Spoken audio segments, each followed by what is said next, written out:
계좌 이체로 돈을 송금을 하면은요, 돈이 입금됐다 이런 송금 문자가 뜨는데 이를 이용해서 사기를 친 남성이 구속됐습니다. 자, 문자로 이제 은행에서 이제 송금을 하면은 문자로 이제 일단 은행에서 얼마가 송금됐습니다라는 그게 오는데 그걸로 사기를 친 거죠. 머리가 상당히 좋은 것 같습니다. 연구도 많이 했고요. 그러니까 미용실하고 그 마사지 업소를 이용했던 사람인데 그 업주한테 마치 은행에서 이 돈을 입금한 것처럼 이 휴대폰 화면에 나오는데요. 휴대폰 문자 메시지를 조작을 한 거죠. 그러니까 이 업주들이 입금됐다. 정말로 입금한 줄 알고 그 사람의 어떤 계좌로 실질적으로 이용한 돈보다 보낸 돈이 이용한 금액이 이제 적고 보낸 돈이 많았는데 그 차액을 갖다가 사기친 겁니다. 그걸 이제 현금으로 받은 그렇습니다. 거죠. 10만 원, 20만 원 차이인데 이게 자기 딴에는 이렇게 하면 안 들킬 줄 알았던 모양인 것 같습니다. 지금 화면에 이제 검거 당시의 장면이 나오고 있는데요. 지금 저희 그 뒤로는 지금 제가 가려서 안 보이는데 문자가 어떻게 돼 있는지 한번 좀 봤으면 좋겠네요.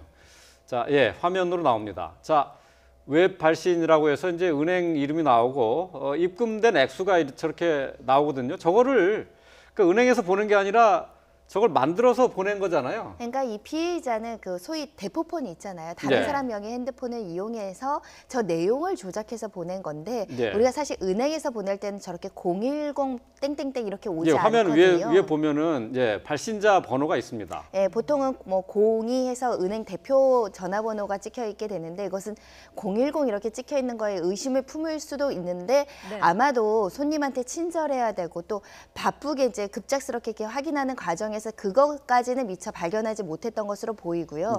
사실은 가장 중요한 건 계좌이체가 됐을 땐 문자만 믿고 은행에서 돈이 들어왔을 거라고 생각하지 말고 사실 요즘에 폰뱅킹이나 이런 거에서 즉석에서도 계좌를 확인할 수 있는 수단들이 있거든요. 그래서 이런 문자에 현혹돼서는 안 된다라고 생각이 됩니다.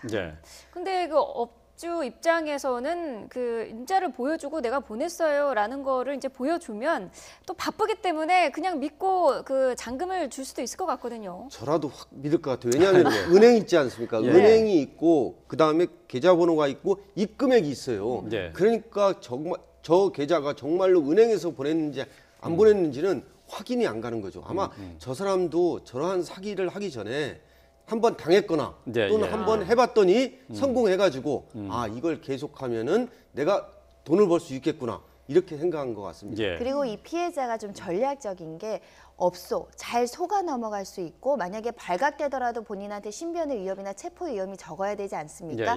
그래서 범행 대상은 주로 여성 1인이 운영하는 업소들을 간 겁니다. 예를 들면 뭐 타이 마사지 집이라든가 미용실 같은 데 보통 사장님 여자 혼자서 일하는 경우들이 많잖아요. 혹시라도 이게 사기가 발각되더라도 도망가거나 그 위기를 모면해야 되기 때문에 좀 약한 여성 주인들만 일하는 곳에 이런 수법으로 900만 원어치 사기를 쳤다고 하니까 지능적이고 치밀하지만 또 결국은 덜미가 잡혀서 이번에 체포되게 됐습니다. 그 피해를 입은 사람은 70여 명입니다. 그러니까 평균 이제 900만 원을 이제 갈취를 했는데 평균적으로는 한 뭐 14만 원, 그렇습니다. 13만 원 뭐 이 정도 피해를 입은 거예요. 그러니까 피해를 입은 사람들이 10만 원, 20만 원 이거 갖고 경찰에 신고해봤자 경찰에서 조사를 해주겠냐. 이런 식으로 아마 한 것 같습니다. 그러니까 조금씩 해가지고 70명을 상대로 가지고 900만 원을 편취했거든요. 상당히 지능적이죠. 신고를 안 할 것이다. 액수가 적으니까 이렇게 생각합니다. 경찰에서는 지금 신고를 받아서 이제 수사에 들어갔지만 신고 안 한 사람이 더 있을 것이다 이렇게 보고 있거든요. 그렇죠. 여죄 수사를 좀 해봐야 할 것 같습니다. 좀 더 많은 피해자가 있을 것 같습니다. 이런 사기 같은 경우에는 어떤 처벌을 받게 되나요? 일단 70명이고 굉장히 많은 그 범행을 저질렀기 때문에 상습 사기로 처벌될 수 있고요. 현재 구속 상태라고 하니까 피해 액수가 아주 많은 편은 아니지만 선량한 다수의 어떻게 보면 자영업자들을 속여서 다수의 피해를 일으킨 거 아니겠습니까? 아마도 조금 강력한 처벌이 뒤따르지 않을까 예상이 됩니다. 지난 4월부터 넉 달 동안 벌인 범행이에요. 근데 좀 꼼꼼하게 살펴본 분들은 이거를 그 사기라고 눈치를 채고 돈을 안 줬다고 해요. 그러니까 진짜 꼼꼼하게 예를 들면 이 국민은행 이 번호가 맞느냐 끝까지 휴대전화 번호. 보통 우리가 은행에서 보낼 때 휴대전화 번호까지 안 보내거든요. 그런데 그렇게까지 본 사람이 아마 제가 볼 때는 좀 적었던 것 같습니다. 그러니까 저 같은 경우만 해도 은행에 돈이 들어오면 제 핸드폰 메시지로 그 은행에서 직접 문자가 오거든요. 그렇죠. 아마도 속아 넘어가지 않은 사람들은 이런 서비스를 이용하는데 이상하다, 돈이 들어왔다고 하는데 내가 평소에 봤던 그 문자가 아니고 네. 다른 문자가 왔구나라고 해서 아마도 거기에 의심을 품은 사람들은 속지 않지 않았을까라는 생각이 들고요. 네. 평소에 이런 핸드폰으로 알림 메시지라든가 인터넷 뱅킹, 폰 뱅킹에 조금 익숙하지 않은 피해자들이 그냥 믿고 주지 않았을까라는 생각이 듭니다. 네.